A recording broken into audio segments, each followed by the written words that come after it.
जे काही हवंय ते झी5 ऍप वर पहा. झी5 ऍप डाउनलोड करा आणि फ्री मध्ये पहा केव्हाही कुठेही. पण तुम्हाला अंदाज आला होता का चहा पिताना? नाही, सुरुवातीला नाही आला 15 दिवस तरी. आणि मग 16व्या दिवसापासून सुरू. तुम्ही म्हणजे कामालाच लागलात वाटतं. लगेच प्रपोज करणं झालंच नाही? नाही, मी महालक्ष्मी मंदिरामध्ये गेलो होतो. महालक्ष्मी मंदिर चेहरा खुलतोय बघा. महालक्ष्मी मंदिराच्या पाठीमागे समुद्राच्या लाटा कशा खडकावर आपटतात तसा चेहरा क्षणाक्षणाला बदलायला लागला. एकदम चांगले मुली जरा हाय. मुलींनी कुठला बदल केला पाहिजे स्वभावात? फटाकन बोलता, सामन्याला राग येता. येत लोच नाही केवढ्यान बोलता. तो बोंबील बघितलं ना चित्रात चुकलो. ते बहुतेक आमच्या गावाच्या बाहेरच उभे होते का त्यांना रस्ता माहित नव्हता. मग ते कसे बरोबर माझ्या घरी आले. बरोबर आहे. तुम्ही कुठे होते तेव्हा? स्टेशनवर बसलो. किती वेळ होता स्टेशनवर? आणि जेवण बनवलं. आणि तू हे घरी जेवताय? आम्ही जेवण बनवलं. तुम्ही तिकडे वडापाव स्टेशनवर? नायगाव स्टेशन. मग आम्ही माझे मित्र होते सगळे 4-5 जण. मग आम्ही इथे कलेक्टर्स कॉलनीमध्ये आलो. नो तिथे बाजूलाच एक आशीर्वाद शादी सेंटर होतं. हां, त्यांनी तिथे आम्ही लग्न म्हणजे असं साडी सेंटर असतं तसं शादी सेंटर. बरं, विवाह. मग तिथेच लग्न केलं? तिथे केलं. ते सर्टिफाईड होतं, ते केलं. मिस्टरांवर सतत चिडत असता तुम्ही? खरंय म्हणतात ते. असं काय नाही, पण काय प्रेमाचं आहे? हा, प्रेमाने रागवते. काय हो? नाही, असे नाही करत. लय रागवले बोलले. मग रिक्षाचा आवाज जास्त येतो की वहिनींचा? जास्त येतो. वहिनी असं का म्हणतायत ते? त्यांना तिथे खेळायला भरपूर वाव होता. भरपूर खेळायला देते ना. भरपूर मित्रमैत्रिणी त्यांचे होते. आणि मुंबई म्हटल्यावर त्यांना खूप अभिमान आहे मुंबईचा. असं नाही ते ठाण्यात आलं माझी मुंबई वेगळीच आहे. माझं ठाणं सुद्धा वेगळंच आहे. हो बरोबर आहे. मग माझं ठाणं आहे. शेवटी तुम्ही आणलंच खेचून त्यांना ठाण्यात. नाही ते आले त्याच्यानंतर आमचं झालं. हो का? माझ्यासाठी ऍक्च्युअली ते मुंबईवरनं आले. ते कळलं मला. ते प्रेम बिम बोललात ना मगाशी, तेच हळूहळू टोल क्रॉस करून आणलं त्यांना इकडे. खूप आळशी आहात. नाही बिलकुल नाही. असं लिहिलंय? नाही कोणी लिहिलं नाही. रॉंग. काय लिहिलंय तुम्हीच वाचा. नाही आळशी नाहीये तुम्ही म्हणून नाही चालणार. हा आरोप मान्य नाही. तुमची एक आयडिया खूप चांगली आहे. तुम्ही घरी बोलवता आणि स्वतः घरी थांबत नाही. नाही असं काय नाही. मी सगळ्या येतात माझ्याकडे. पण ती सतत व्हॉट्सअपवर ऑनलाईन असते. माझ्या मैत्रिणीशी कॉन्टॅक्ट ठेवायचं म्हणजे मला. आरोप मान्य आहे का? कारण द्या म्हटलेलं नाहीये तुम्ही. बरं वहिनी, आता चित्र काढायचंय. हा या.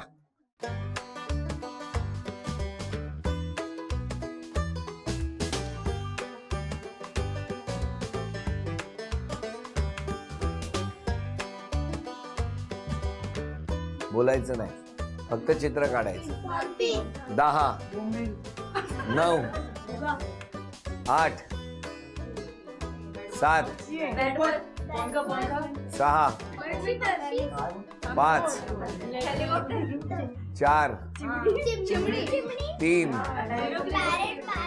2 1. वेळ संपली. थांबा, बोलू नका. तुम्ही ओळखलाय? बघूया प्रेम किती आहे तुमचं. विमान वाटते थोडस. विमान? थांबा थांबा थांबा वहिनी. म्हणजे तुम्ही जे लिहिलंय तेच काढलंय ना? म्हणजे तेच. बोलू नका. इतकं सुंदर चित्र मी पहिल्यांदा बघितलं. तुम्ही पण ना? काय काढलं सांगा? कोयता नारळ फोडायचा. मन आता असाच कळतं. आणि हा नारळ. काय डेंजर कोयता काढला वहिनी. वहिनी लवकर पुसा तो कोयता.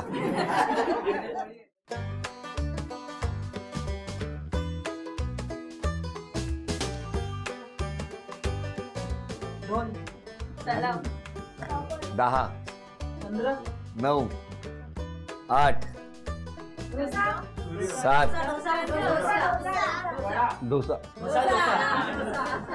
हे पहिलं बक्षीस तुम्ही त्यांना मिळवून दिलं. अभिनंदन द्या.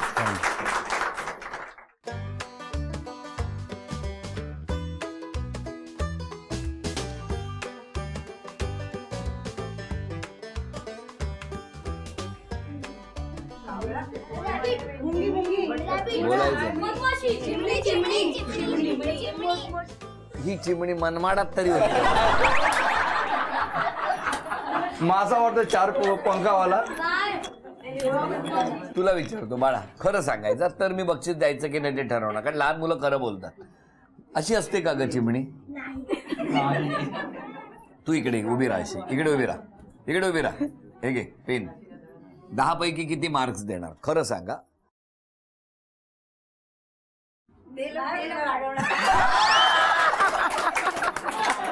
तुला ही भेटवस्तू.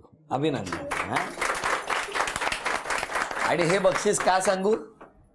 0 मार्क. खरं बोललं, खरं बोललं म्हणून. मामी आहे म्हणून वरती 10 लिहून खाली असं न करता तू खरे मार्क्स दिलेस की ही चिमणी नाही. Good good girl. चला अभिनंदन.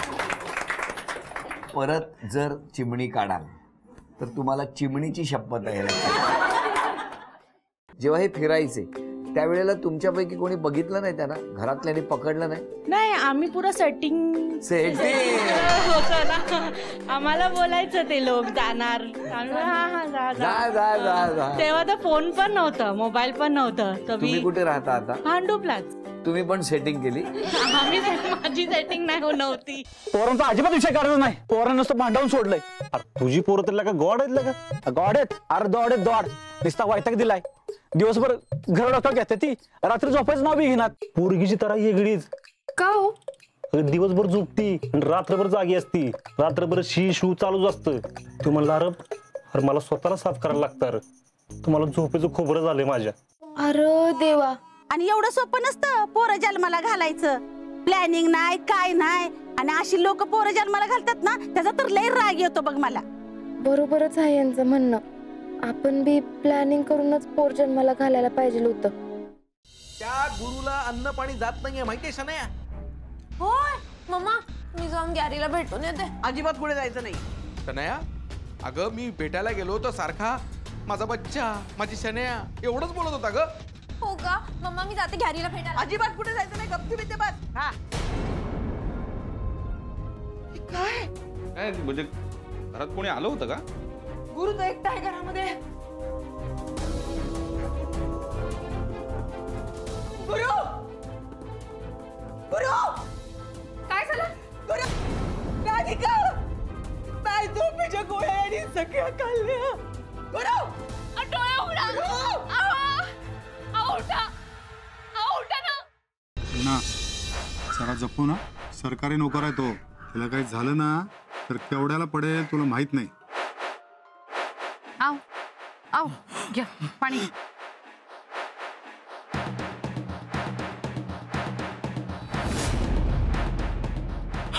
कुमुदिनी, आपण आज जाऊया.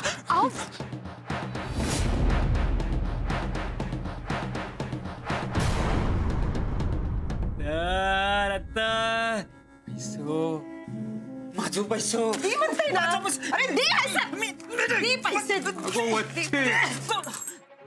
काय करतोस या?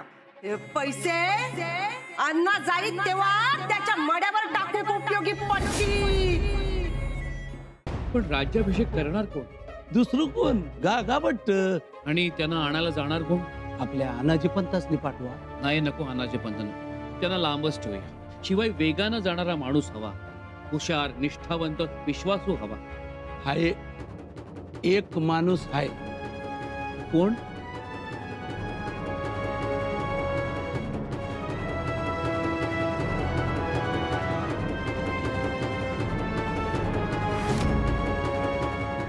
राजनंदिनी गेल्यानंतर बरोबर 9 महिन्यांनी ईशाचा जन्म झालाय.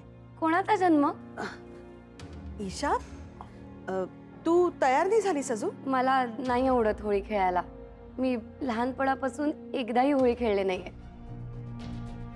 राजनंदिनीला होळी खेळायला आवडायचं? खूप आवडायचं. मग वहिनी आणि राजनंदिनी त्या एकच कशा असतील? अरे उठा उठा.